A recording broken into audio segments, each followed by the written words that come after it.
Sige po, makinig tayo kay Atty. Sogi Bunyog, ano? Tungkol sa mga kaswan sa COMELEC. O, Po replay. Mga kabunyog mga kababayan, muli po ang aking pong pagbati ng magandang araw, Pilipinas at mundo. O yan mga kabunyog mga kababayan, ito mga kabunyog, maraming nagtatanong sa akin na, Torni, ano bang nangyayari na sa mga kaso nila Marcoleta, nila Chis Escudero, nila ni Villanueva, mga kabunyog, ang latest kay Chis Escudero at kay Marcoleta, yung mga campaign donors ni Chis Escudero at saka ni Marcoleta ay sinomon na ng COMELEC. Nagpadala na ng summons ang COMELEC dun sa mga campaign donors ni Chis Escudero saka ni Rodante Marcoleta. Yan mga kabunyog.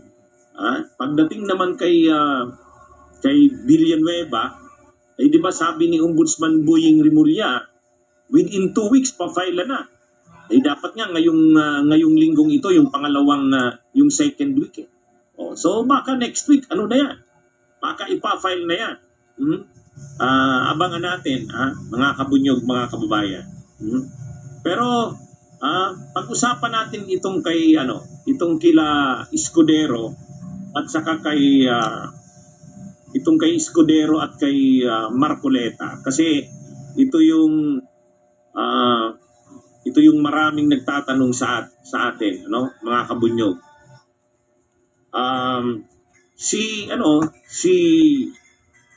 Si Chis Escudero, yung kaso ni Chis Escudero sa COMELEC, nauna nang na-dismiss siya noon.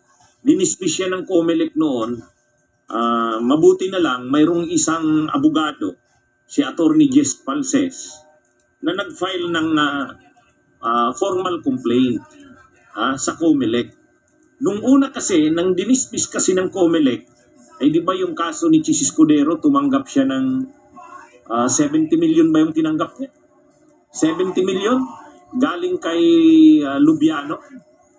Yung taga-Sorsogon din, kababayan niya na kontraktor. Ang sabi ng COMELEC noon, nung una, hindi liable si Chis Escudero kasi ang nag-donate sa kanya, si Lubiano.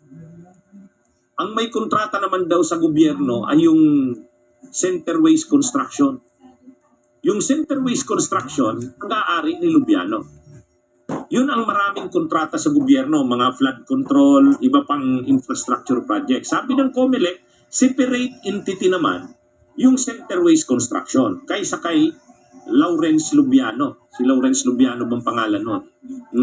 Kaya sabi ng COMELEC, ang nag-donate sa kanya yung si Lubiano. Bagamat siya ang may-ari ng Centerways Construction, yung Centerways Construction ang may mga kontrata sa gobyerno.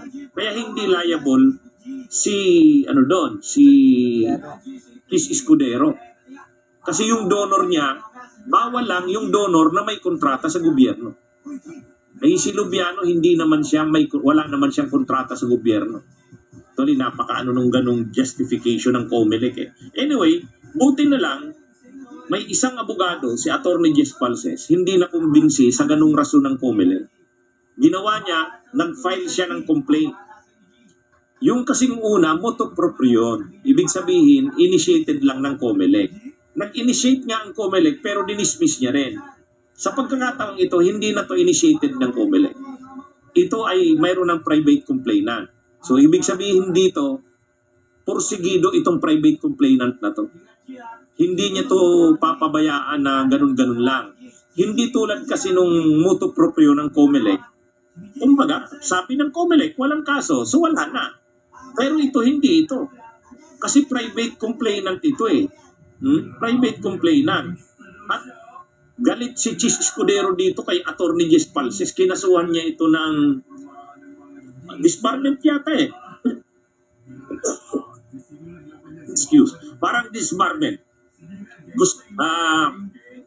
Ito yata cyber libel. Pasensya na. Pero alam ko, galit si Chis dito kay Atty. Jess Palces. Pero hindi naman nagpasindak si Jess Palse sa ganun. Ha? Sabi niya tuloy ang kaso. O kaya ngayon, napilitan ngayon ang COMELEC na tunan yung i-final na complaint. O yan mga kabunyog. Kaya yung kaso ni Chis Escudero, gumugulong na yung sa COMELEC. Ganon din yung kay Marcoleta. Yung kay Marcoleta naman, ang may kaso rin doon sila Mike Defensor kasi donor sila. O sinugpi na din. Sinumo na. May pinadala ng mga summons sa mga campaign donors ni Chis Escudero at saka ni Marcoleta. So pinagpapaliwanag na sila. So ibig sabihin yung mga kaso sa COMELEC ni Chis Escudero at saka yung mga donors ni Marcoleta, hindi pa po yun tapos. Ha? Nung nabalitaan kasi natin nung una, na-dismiss na. Na-dismiss ng COMELEC yung motu proprio investigation niya. Pero yung kasong final ni Jess Palses, hindi yun. Kasi ano siya doon, private complainant siya doon. Hindi pwedeng basta-basta na lang i-dismiss siya ng COMELEC.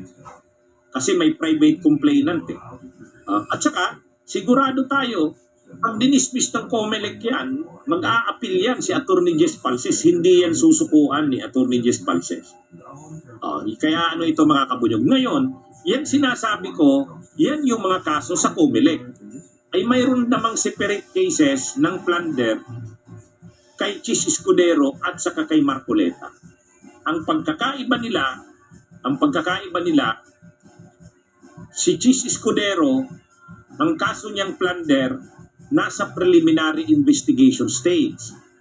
At dahil yan, sa flood control pa rin. Si Marcoleta, may kaso ring plunder, nasa preliminary investigation stage din. Pero hindi tungkol sa flood control. Tungkol yun doon sa tinanggap niyang campaign donations galing kay Mike Defensor. Kaya ano ito mga kabunyog? Pareho plunder. Pero ano pa lang yun? Preliminary investigation. Ang ibig pong sabihin ng stage na yan, mayroon ng criminal complaint sa ombudsman. Sa ombudsman pa lang, hindi pa sa Sandigan Bayan. So ang ginawa ng ombudsman, pinadalhan ngayon ng subpina si Chis Escudero sa kasong plunder. Ganon din si Marcoleta, pinadalhan din ng subpina sa kasong plunder para mag-submit sila ng counter affidavits nila. Ang alam natin, nag-submit na ng counter affidavit si Marcoleta. Ang alam din natin, nag-submit na rin ng counter affidavit si Chis Escudero. So, ano na yan? I-resolve na yan ng ombudsman. Kaya marami kasing nagtatanong sa akin, pakipaliwanag, attorney, ano na bang nangyayari sa mga kaso ni Chis Escudero at saka ni Marcoleta? Ano yan? Depende sa kaso mga kabunyog. May COMELEC case, tapos may ombudsman case. Ang kaso sa COMELEC ni Chis Escudero, tungkol pa rin dun sa illegal campaign donations, pero may private complainant, si Atty. Jess Palses. Sinomo na ng COMELEC yung mga campaign donors. Ganon din kay Marcoleta. Sinomo na rin yung mga campaign donors. Pero may mabigat pang kaso sa kanila, hindi tungkol sa elections, kundi tungkol sa plunder. Magkaiba ang dahilan ng plunder. Kay Chis Escudero sa flood control. Kay Marcoleta, dun sa natanggap niyang 75 million pesos na illegal campaign na campaign donations din.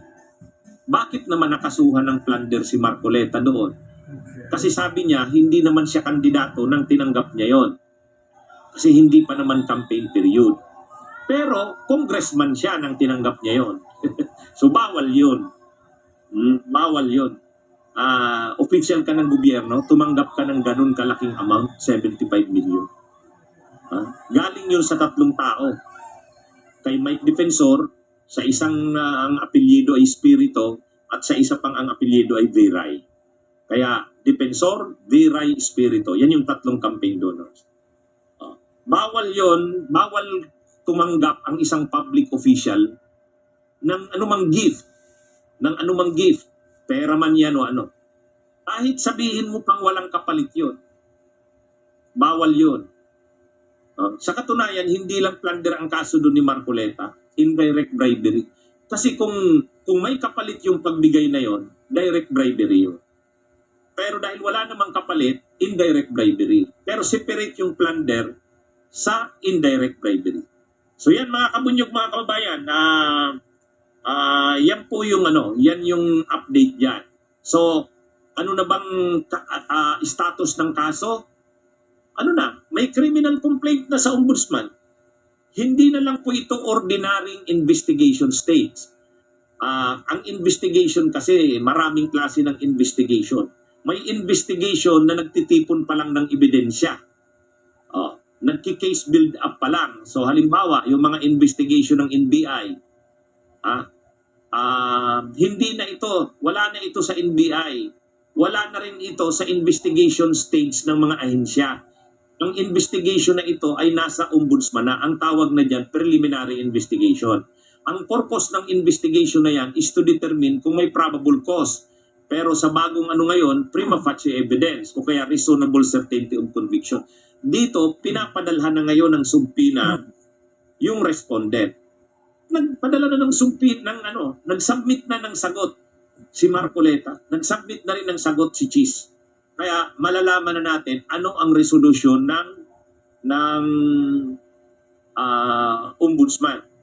Nabasa ko yung part ng sagot ni Chis Escudero. Ang sagot niya sa ombudsman ay hindi niya tao si Maynard Ngo.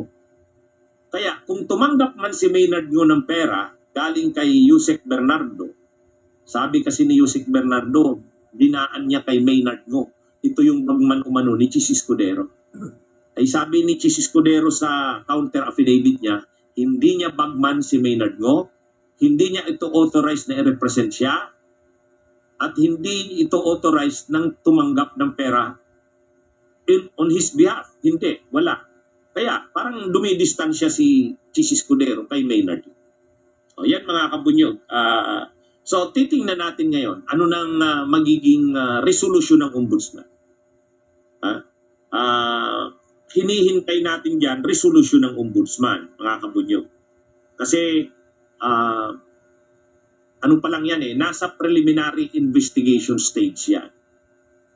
Pero kahit sabihin pang nasa preliminary investigation stage, advanced stage na rin yan. Kasi hindi naman yan investigation in aid of legislation pa lang. O kaya investigation na nagki-case build up pa lang. Hindi na, tapos na yung case build up. In fact, may reklamo na sa ombudsman. Ang dinidetermine na dito, probable cause para kung ipafile nga ba ang kaso sa Sandigan Bayan. Kaya abangan natin yan mga kabunyog. Ngayon, maraming nagtatanong din sa atin, yung kay Villanueva. Itong kay Joel Villanueva, mas advanced na stage na. Mas advanced na stage na, mga kabunyog. Bakit? May resolution na ang ombudsman. May resolution na ang DOJ. Tapos na ang preliminary investigation. Ito ulitin ko ang status kay Villanueva, may resolution na ang DOJ, may resolution na rin ang ombudsman. Ang stage niyan, tinatapos na yung kaso, finishing touches na lang. Yan yung alam nating huling update ni Ombudsman Boying Rimulya. Naalala nyo yung nag-press briefing si Ombudsman Boying Rimulya? Sabi niya, yung kay Jinggoy, tapos na. Pipirmahan ko na mamaya. Sa Wednesday, May 28, ipafile na yon. O ganun ganun yung sinabi ni Ombudsman Boying. Na i-file nga nung May 28. Yung kay Jinggoy. Sabi niya, yung kay Villanueva, finishing touches na rin ang kaso, mga within 2 weeks matatapos na yan. So ulitin ko mga kabunyog, mga kababayan ang stage ng kaso, kapag nasa preliminary investigation stage, ibig sabihin, dinidetermine pa kung may probable cause talaga o wala. Kaninong kaso ang ganyan ang stage? Kay Marcoleta at saka kay Chis Escudero. Wala pang resolution ng ombudsman doon. Pero, preliminary investigation stage na. Oh. Pero yung kay Villanueva, tapos na ang preliminary investigation. May resolution na. Tinatapos na lang yung kaso. Ibig sabihin, parang rini-review lang kung may mga change, pero sigurado na. Oh. Yung sinasabi ni Ombudsman Buying na within 2 weeks, actually, itong week na ito yung pang second week. Kasi nung sinabi yan ni Ombudsman Buying na within 2 weeks, sinabi niya noon, sa Wednesday, May 28, ipa-file na yung kay Jinggoy. After ilang araw nga, na-file yung kay Jinggoy. Na-file yung kay Jinggoy. Pero within 2 weeks, so within 2 weeks, ngayon ano na to? Itong week na ito. Itong week na ito. Kung hindi man yan ma-file, baka bukas pa. Baka sunod na linggo.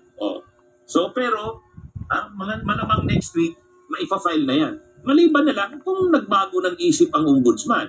Pero napaka-remote ng posibilidad na magbago ng isip ang ombudsman. Kasi nakapag-anunsyo na siya eh. Actually mga kabunyog, iyan sa totoo lang ang problema ni Joel Villanueva. Kaya hindi ganun sa kanya kadali na lumipat ng bakod. Hindi ganun kadali ang paglipat ni Villanueva. Kasi na-resolve na ng ombudsman yung kaso niya eh. Nai-anunsyo na rin sa publiko ni Ombudsman Buying Rimulya. Si Chis Escudero, ang sabi lang ni Chis Escudero, nasa preliminary investigation stage na. So ibig sabihin, wala pang desisyon ang ombudsman kay Chis Escudero. Pero kay Villanueva, nai-anunsyo na mayroon na, may resolution na yung preliminary investigation at tinatapos na lang yung kaso. Ready na yan for filing within 2 weeks. So, kaya, mahirap talaga, mahirap yung sa part ni Villanueva, lilipat siya. Tapos paglipat niya, tutuluyan pa rin naman siya sa kaso. Parang, yun, bakit siya lilipat kung tutuluyan pa rin naman siya ng kaso? Kaya medyo yan mga kabunyog, yan yung isang dahilan. Bakit nahihirap na si Villanueva, mas mahirap magdesisyon sa kanya na tumawid. Kasi, hindi naman i-atras ang kaso sa kanya ni Ombudsman Buying kasi nai-anunsyo na. Pag inatras yung kaso ni Ombudsman Buying kay Villanueva, magiging obvious yan. Yan yung problema dito kay Villanueva, mga kabunyo. Yan yung problema. Kasi nakapag-announce na si Ombudsman Buying. Kasabay niya yan na in-announce yung kay Jinggoy. Ang pagkakaiba lang yung kay Jinggoy, may pitsa na siyang binigay. Sabi niya, May 28. May 28, ipafile na namin yan kay Jinggoy. Totoo nga, final niya May 28. Yung kay Villanueva, sabi niya, within 2 weeks. Inaano na yan, pina-finalize na yung kaso na yan. O, ganun. So, medyo sa ngayon na stage, kung lilipat man si Villanueva, kahit lumipat siya, mahirap na i-atras yung kaso. Mau-obvious yan. Diba mga kabunyog, mga kababayan? Kaya yan yung kaya mayroon ngayon, may lumalabas ngayon dito, may nakita ako, may picture kasi si Villanueva, kasama si Gatchalian at kasama si Mig Subiri. So, itong Philippine Star, ako nga, nagamit ko rin yung picture na yan ng Philippine Star. Kasi Philippine Star naman yan. Ang nakalagay sa caption ng Philippine Star, ito na ba yung pang 13 na lilipat na, na senador? Yan 13th Senator jumping to Gatchalian Black? Question mark, totoo. Pero, Philippine Star ang naglabas niyan. So, akala ko bago rin yung picture na yan. Ay ngayon, nilabas. May nag-post, hindi ko kilala kung sino to, sa social media. Nag-post sa social media ang isang panagngangalang Attorney Jeremiah Belhica. Sabi niya, Senator Joel Villanueva's clarification on this photo. Open quote. This is a 2016 photo. Walang nagaganap na usapan sa kanila alam ng lahat na nakasuporta ako kay Senate President Alan. Sa mga nag-iintriga, God knows I'm just loyal to him. I put my faith and my future in God. Close quote. Ah. So yan ito, post ng isang attorney Jeremiah Bilhica. Dinideny daw ni Joel Villanueva na lilipat na siya sa Gatchalian Block. Ang tiwala niya daw nandun pa rin kay Alan Cayetano. Itong picture daw na ito, actually ang nag-post kasi Philippine Star, 2016 pa raw yan, yung picture na nandun si Gatchalian at saka si Mig Subiri. Anyway, mahirap naman talaga kasi sa kaso ni Villanueva, tulad ng nasabi ko, mahirap talaga kasi sa kanyang ariglohin yung kaso niya. Kasi nakapag-decide na dyan ang ombudsman, nai-anunsyo na rin. Mabuti kung hindi pa nai-anunsyo ni Ombudsman Boying Rimulya na nai-anunsyo na yan. Alam na nga natin kung ano yung sinabi ni Ombudsman Boying. Ang sabi ni Ombudsman Boying, si Jinggoy ay May 28 ipafile na ang kaso. Si Joel Villanueva, tapos na rin ang kaso niyan, pina-finalize na lang. Pero within 2 weeks, ipafile na rin namin yan. O, di ba? Yan yung napakalinaw nun eh.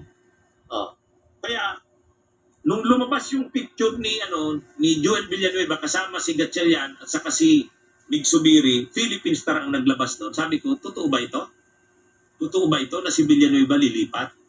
O kasi ang naiisip ko talaga, hindi naman papayag si Villanueva ang lilipat siya na yung kaso niya tuloy. Mga kabunyo. Hindi yan. Kaya lang, paano naman i-atras yung kaso niya? Hindi naman hawak ng presidente ang ombudsman. Hindi rin hawak ng Senate ang ombudsman. Hiwalay yan si Ombudsman Boying. Papayag ba si Ombudsman Boying na i-atras yung kaso kay Joel Villanueva? Mabuti kung hindi pa nai-anunsyo. Nai-anunsyo na yun. Ang dami ng mga viewers lagi sa akin nagtatanong, Attorney, bakit hindi pa nagsasampa ng kaso si Ombudsman Boying kay Villanueva? Di ba within 2 weeks yung sabi niya? So, iwanan muna natin yun, Nagugat kasi yan nung nag-press conference si Jinggoy nang inuli siya ng CIDG. Na nag-press conference siya, sabi niya, kung lilipat siya sa grupo nila Gatchalian, walang kaso. Kaya ganyan na nagiging topic kay Villanueva. Pero ang problema, 2016 pa pala yung picture na yon na nasa isang pahayagan o dyaryo. Di mas maganda kung ako kay Villanueva, lumipat ako sa Gatchalian Group. Bakit? Simple lang. Kasi parehas lang eh. Anong gusto mo? Yung manatili ka kay Cayetano na parang aso ka ron to, tuta ni Cayetano, sunod-sunuran ka. Mamili ka. O, lumipat ka. At least manindigan ka sa totoo. Kung wala kang kaso, wala kang natanggap na pera, di paglaban mo. Kaya naman sa Cayetano ka, sunod-sunuran ka lang kay Cayetano. Yung sa grupo ni Cayetano, diktador yun. Sunod-sunuran kayo doon. Wala kayong sariling kaisipan doon. Kung ano sinasabi ni Cayetano, yun ang gagawin nyo. Di ba ganon? Nung araw na sinabi niya, huwag kayong papasok. Hindi ba 3 araw, hindi kayo pumasok? Pero si Chase, hindi, sabi niya, tungkulin nito, pumasok siya. Di ba? Dapat ganon kayo. Pinasusweldo kayo ng taong bayan, pero ma-absent kayo. Hindi po pwedeng ganon. Kung ako kay Joel Villanueva, lumipat na lang siya para mabuo na yung 13. Para mabuo na yung 13, at least, kasi hindi ka sunod-sunuran, hindi ka asuro na para ka ng kung anong sasabihin ni Villanueva, ni Caldero, ni Tengke, sunod-sunuran lang kayo doon. Wala kayong boses doon. Kung may pilit kasi ni Caldero, may pilit kahit na wala na sa lugar Ganun siya. Sige, hanggang dito na lamang po yung kaibigan Jesus Brother Manny Bautista Lagi manalangin. God bless us all po. Bye-bye.